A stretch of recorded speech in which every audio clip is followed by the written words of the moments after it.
2017년 여름 훈련 집회 메시지 4번에 왔습니다. 제목은 축복의 하나님과 하나님의 축복입니다. 우리는 2017년 여름 결정연구 집회에서 에스겔서 37장 생명의 회복에 관한 것으로부터 시작했습니다. 그러나 사실상 생명의 회복은 에스겔서 33장부터 시작됩니다. 생명의 회복에서 하나님께서 첫 번째 하신 일은 무엇이었을까요? 에스겔서 33장을 읽어볼 때에 파수꾼을 세워 경고하는 것이었습니다.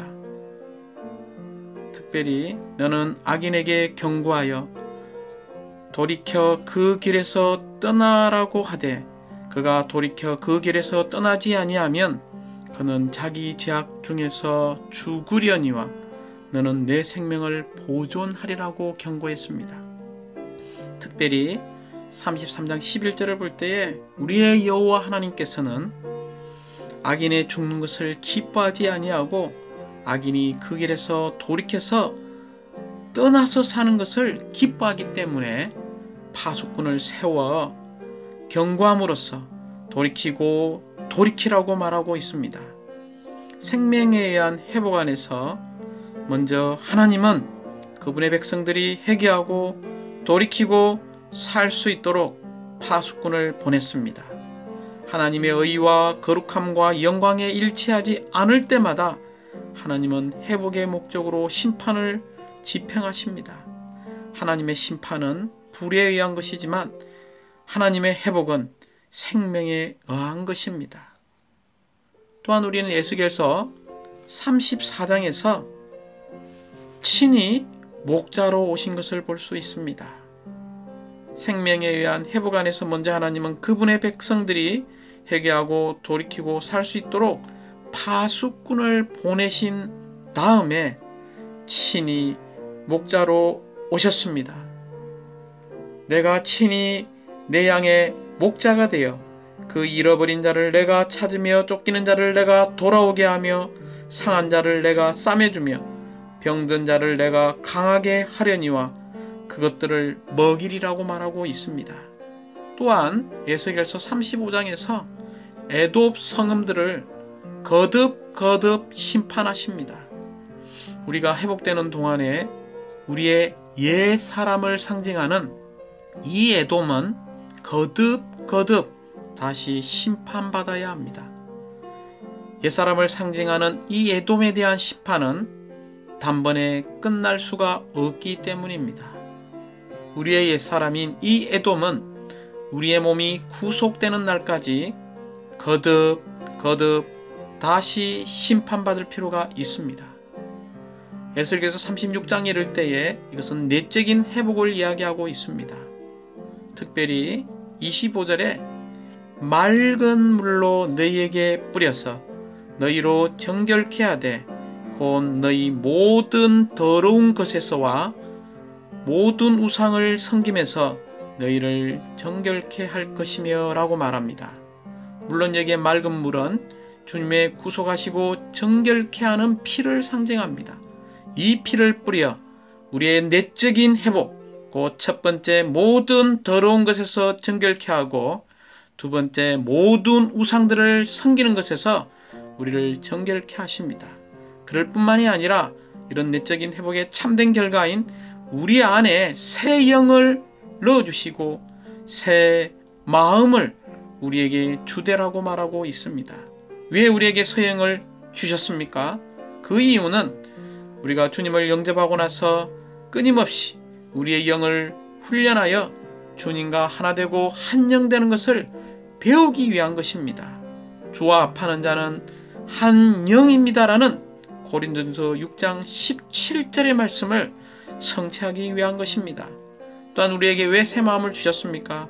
새 마음을 주신 것은 끊임없이 우리가 하나님께 돌이키는 마음을 갖기 위한 것이고 또한 순수한 마음으로 그분 한 분만을 추구하기 위한 것입니다. 우리의 마음으로는 주님을 사랑하고 우리의 영으로는 영이신 주님을 접촉하고 영이신 주님과 하나 될 필요가 있습니다. 우리는 37장에 이제 바람과 숨과 이 영이 신흥과 관계가 있다는 것을 보았습니다.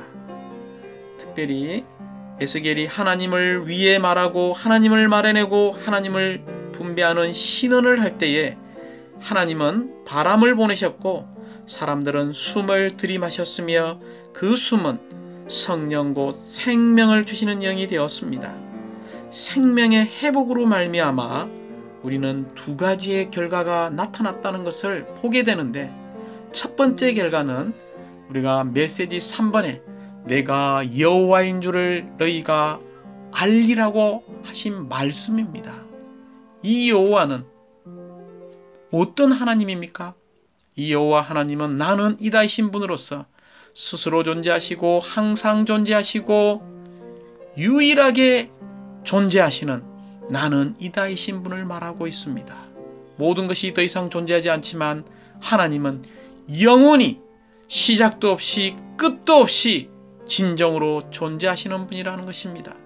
그럴 뿐만이 아니라 이 여호와라는 뜻은 바로 그분께서 하신 모든 약속의 말씀을 성취하시는 실제이신 분이라는 것입니다. 또한 이러한 여호와 하나님은 나는 이따이신 하나님으로서 유일하게 한 분 하나님이시지만 또한 삼일 하나님, 아브라함 하나님, 이삭의 하나님, 야곱의 하나님으로서 바로 부활한 삼일 하나님이신 것을 우리에게 보여주었습니다. 이분이 바로 오늘날 누구이십니까? 바로 신약에서 나는 이따이신 주 예수님이 여호와의 하나님이십니다. 이분은 여호와의 하나님으로서 육체로 오신 분이시고 또한 죽고 부활하여 생명을 주시는 나는 이따이신 분이 되셨습니다. 특별히 우리의 체험과 누림을 위해 필요한 모든 것이 되시는 바로 이분이 여호와 구원자이시고 여호와 구원이신 위대한 나는 이따이신 주 예수 그리스도이십니다. 우리는 이분을 믿습니다. 오직 그분만이 이따이신 분을 믿습니다. 이러한 첫 번째의 결과가 나왔습니다. 두 번째는 메시지 이번 주에 추구하는 축복의 하나님을 체험하는 것입니다. 사랑하는 형제자매님들, 그러므로 우리는 이 메시지 4번에 올 때에 우리가 제목에서 몇 가지의 부담을 먼저 만질 필요가 있습니다. 첫 번째, 온 우주 가운데에 축복의 근원은 하나님 자신이라는 것입니다. 참된 축복은 누구입니까? 물질입니까? 아닙니다. 참된 축복은 삼일 하나님 자신입니다. 어떤 삼일 하나님입니까? 바로 그분은 가정을 거쳐 완결되시는 그 영으로서 우리 안에 생명과 생명, 공급과 모든 것으로서 분배하시는 삼일 하나님이십니다. 그러므로 그리스도 안에서 체현되시고 그리고 그 영으로 실제화되시는 아버지 하나님, 곧 아버지 하나님은 신성한 축복의 근원이시고 아들 하나님은 신성한 축복의 영역과 요소와 수단이시며 영 하나님은 신성한 축복의 본성과 본질이신 이러한 삼일 하나님 자신이 우리의 참된 축복의 근원이요 축복 자체라는 것입니다. 두 번째는 이러한 축복이신 삼일 하나님을 우리가 먼저 체험하고 누림으로써 우리 자신이 축복의 통로가 되어야 하고 심지어 축복의 근원이 되어야 한다는 것입니다. 세 번째, 이러한 놀라운 축복을 받을 수 있는 자격은 바로 하나님의 형상과 통치권을 가진 사람이라는 것입니다. 네 번째는 이러한 놀라운 축복은 바로 아브라함의 씨이신 그리스도를 통하여 온다는 것을 기억해야 합니다. 이러한 축복은 결코 물질이 아니라 하나의 인격입니다. 또한 그리스도의 몸인 교회가 축복입니다. 우리가 한마음 한뜻과 하나 안에 있다면 이러한 참된 축복을 누리게 될 것입니다. 이제 6번째, 우리가 하나님의 말씀을 듣고 이러한 하나님의 말씀을 받아들일 때에 우리에게 참된 축복이 있다는 것입니다. 그럴 뿐만이 아니라 하나님의 축복을 상징하는 이러한 소낙비, 즉 근원으로부터 오는 축복, 하나님으로부터 오는 축복을 우리가 누리게 될 것입니다. 이제 우리는 메시지 4번에 로마 숫자가 9개로 되어 있습니다. 로마자 1번은 축복의 사람이 되어야 한다는 것입니다. 심지어 우리는 다른 사람들에게 축복의 근원을 흘러보내는 통로가 되어야 한다는 것입니다. 로마자 2번은 바로 이런 축복의 하나님이 누구인지를 말해주고 있고 누구에게 축복하는지를 말하고 있습니다. 로마자 3번은 이런 하나님의 축복을 우리는 소중히 여기는 사람, 혹은 하나님의 축복의 중요성을 알고 기이 여기는 사람이 되어야 한다는 것입니다. 로마자 4번부터 로마자 9번까지는 전 성경 가운데 있는 축복의 각 방면을 우리에게 말하고 있습니다. 로마자 4번부터 로마자 6번은 구약 안에 있는 축복, 대표적인 세 가지를 이야기했습니다. 로마자 4번에 있는 창조의 축복, 로마자 5번에 있는 삼중 축복, 로마자 6번에 있는 이런 생명의 축복이 참된 축복이라는 것을 말하고 있고, 신약의 축복에 로마자 7번에 분배하시는 삼일 하나님이 참된 축복이시며, 로마자 8번에 그 영, 곧 아브라함에게 약속한 것이 그 영이지요. 이것이 믿는 일의 참된 축복이라는 것을 말하고 있습니다. 마지막 로마자 9번은 이러한 축복의 잔을 우리가 마셔야 한다는 것을 말합니다. 이제 로마자 1번에 특별히 에스겔서 34장 26절은 이렇게 말합니다. 내가 그들과 내 산 사방을 축복이 되게 하며 때를 따라 소낙비를 내리되 축복의 소낙비를 내리리라고 말하고 있습니다. 우리가 주님의 축복을 누림으로 다른 이들에게 축복의 근원이 되어야 합니다.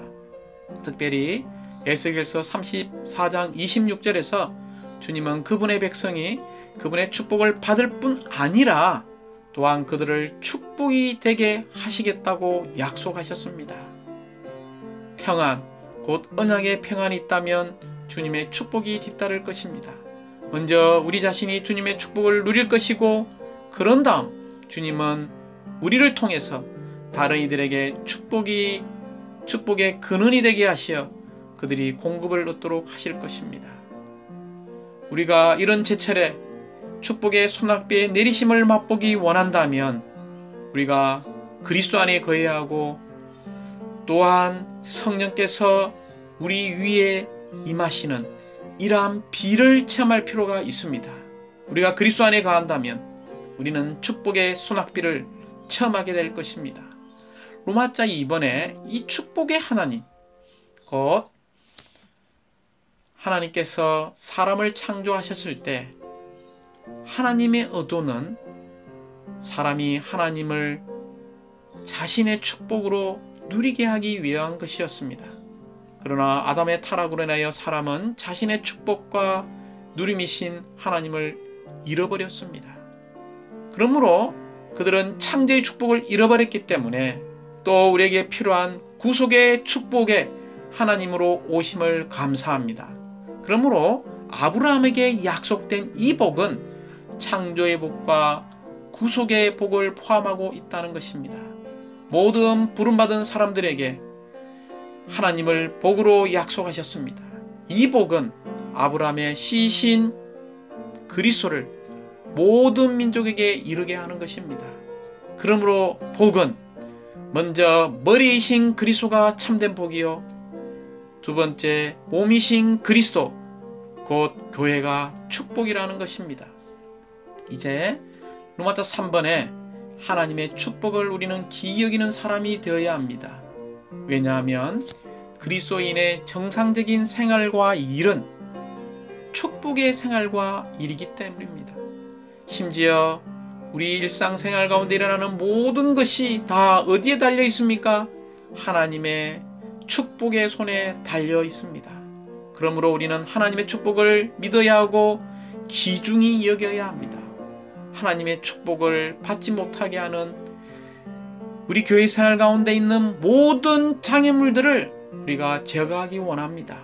특별히 우리는 신약에서 말하는 축복들 8가지를 기억할 필요가 있습니다. 그것은 첫 번째, 하나님의 신성한 생명을 받아서 하나님의 자녀가 되는 거듭남입니다. 거듭날 때 두 번째, 우리는 어떤 생명을 받았습니까? 신성한 생명을 받았습니다. 세 번째, 신성한 생명을 받았을 뿐만 아니라 놀라운 신성한 본성입니다. 또한 네 번째, 내주하시는 영이요. 다섯 번째는 끊임없이 이 내주하시는 영에서 변화되는 것이 축복입니다. 우리가 변화되면 변화될수록 여섯 번째 축복은 주님과 한영되는 것입니다. 주님과 한영되면 한영될수록 우리는 하나님과 생명과 본성에서 신격에서는 아니지만 똑같아질 것입니다. 결국 여덟 번째, 우리는 하나님의 영광 안으로 들어가게 될 것입니다. 이것이 신약 안에서 말하는 축복입니다. 특별히 로마서 15장 29절에서 바울 행자님은 나는 내가 여러분에게 갈 때에 그리스도의 충만한 복을 가지고 가리라는 것을 압니다라고 말했습니다. 우리도 바울처럼 그리스도의 충만한 복을 체험하고 이러한 그리스도의 충만한 복을 다른 사람들에게 가져가기 원합니다. 우리가 어디를 가든지 교리나 은사를 가지고 가는 것이 아니라 그리스도의 충만한 복을 가지고 가야 합니다. 우리가 그리스도의 충만한 복을 가지고 가기 위해서는 우리 자신이 먼저 그것을 체험할 필요가 있습니다. 이제 로마자 4번부터 로마자 9번까지는 전 성경 가운데 있는 축복의 각 방면, 구약에서 3가지, 신약에서의 3가지를 말했습니다. 먼저 구약에서의 3가지, 첫 번째 로마자 4번에 있는 창조의 축복입니다. 창세기 1장 26절에서는 하나님께서 말씀하셨다. 우리가 우리의 형상대로 우리의 모양에 따라 사람을 만듭시다. 그리고 그들이 통치하게 하십시다.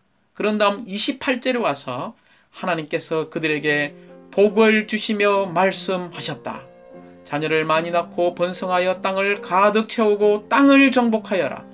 바다의 물고기와 하늘의 새와 땅 위에 살아 움직이는 온갖 생물을 통치하여라고 말하고 있습니다.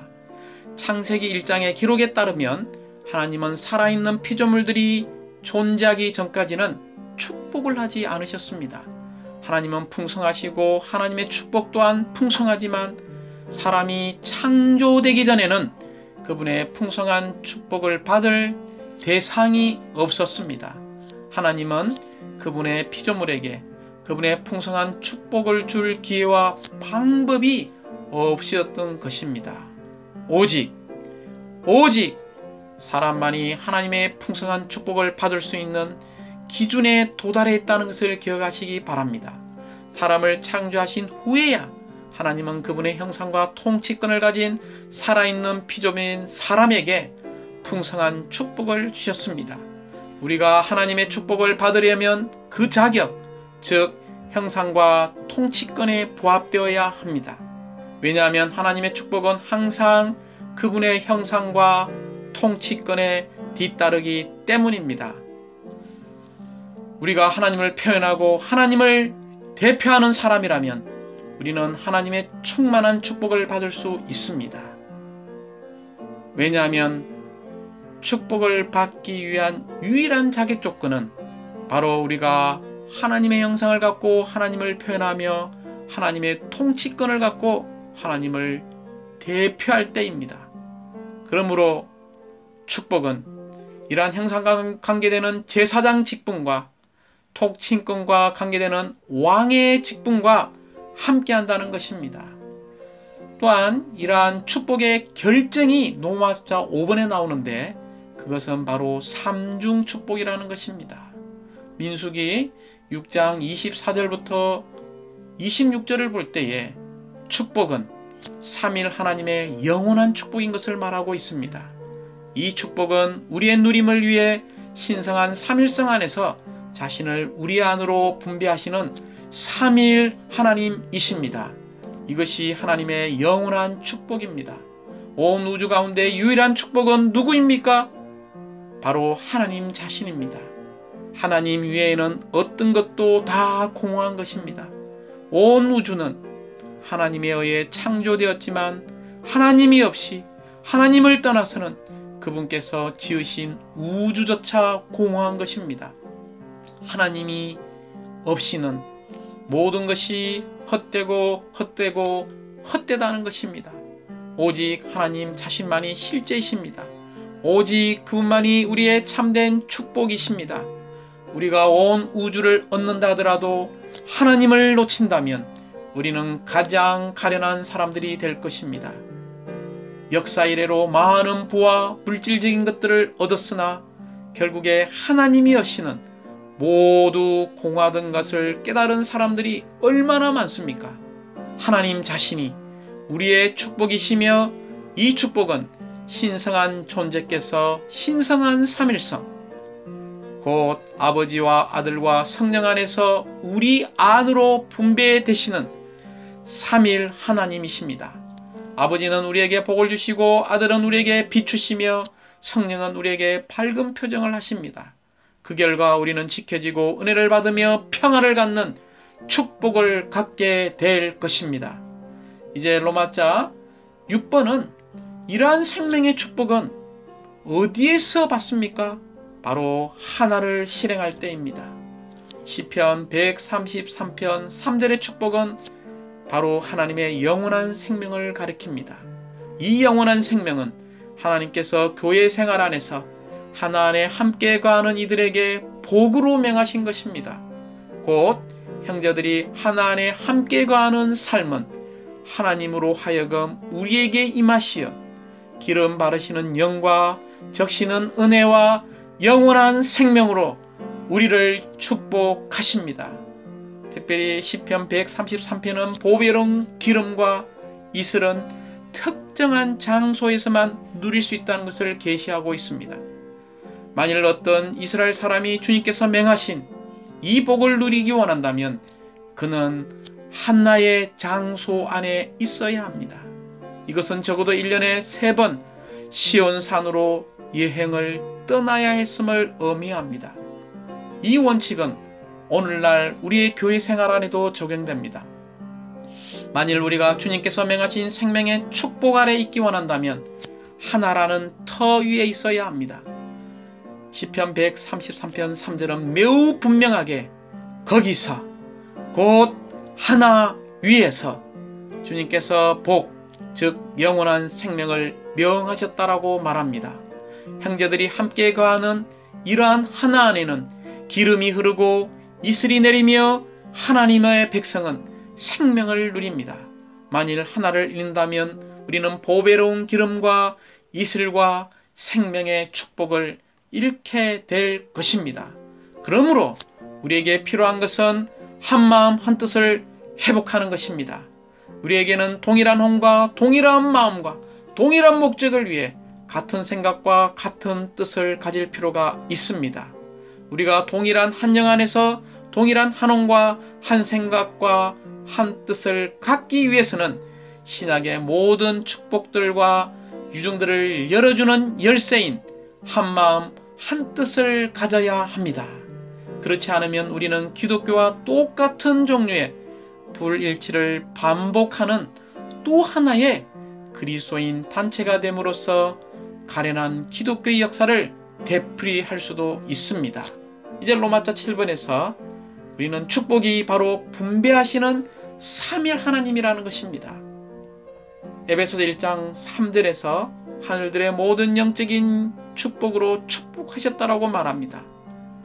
이 분배하시는 삼일 하나님의 아버지는 축복의 근원이시요 아들은 축복의 영역, 요소, 수단이시며 그 영은 축복의 본성과 본질이십니다. 이제 로마자 8번에서 특별히 갈라디아 3장 14절에서 언급하는 아브라함에게 약속한 그 영이 믿는 이들의 축복이라는 것입니다. 그러므로 우리는 그 영은 하나님께서 모든 민족을 위하여 아브라함에게 약속하신 복이시며 또한 믿는 이들이 그리스도를 믿음으로써 받은 복이시라는 것입니다. 그 영은 복합되신 영이시고 사실상 삼일성 안에서 육체 되신 십자가에 못 박히신 부활, 승천, 광림의 과정을 거치신 하밀 하나님 자신이십니다. 이제 마지막으로 우리는 축복의 잔입니다. 고린도전서 10장 16절은 이렇게 말합니다. 우리가 축복하는 축복의 잔은 그리스도의 피의 교통이 아니겠습니까? 우리가 떼는 떡은 그리스도의 몸의 교통이 아니겠습니까? 성경은 축복을 가리키기 위해 잔이라는 단어를 사용합니다. 시편 23편 5절은 잔치상인 상에 대해서 말하는데 이 상은 우리의 누림을 위한 풍성하신 그리스도를 가리킵니다. 또한 바르는 기름, 곧 그 영이 있습니다. 그 다음에는 아버지를 가리키는 축복의 잔이 있습니다. 아버지는 축복이십니다. 심지어 축복의 근원이십니다. 이 잔은 하나님 자신을 포함한 신약의 모든 풍성한 축복들로 이루어진 새 언약입니다. 축복으로 가득한 새 언약인 주님께서 우리의 구속을 위해 십자가에서 흘리신 그분의 피로 말미암아 세워졌습니다. 주님께서 그분의 피를 흘리셨고 하나님은 언약을 세우셨으며 우리는 잔을 누리고 이 잔 안에서 하나님과 그분에 속한 모든 것이 우리의 영원한 복된 몫이 되고 있음을 찬양합니다. 떡을 먹는 것은 생명 공급을 받아들이는 것이지만 잔을 마시는 것은 바로 축복을 받아들이는 것입니다. 유일한 축복이 되시는 삼위일 하나님 자신을 받아들이는 것이 잔을 마시는 것임을 찬양합니다. 그러므로 우리는 주의 상에서 잔을 마실 때마다 하나님 자신인 그 축복을 받고 있다는 것을 기억하시기 바랍니다. 결론적으로 이 메시지에서 우리는 축복의 하나님, 하나님의 축복은 누구입니까? 바로 축복은 인격이신 삼위일 하나님 자신이요, 우리가 이러한 축복을 받을 수 있는 유일한 길은 바로 삼위일 하나님 자신을 분배로 받는 것입니다. 아멘.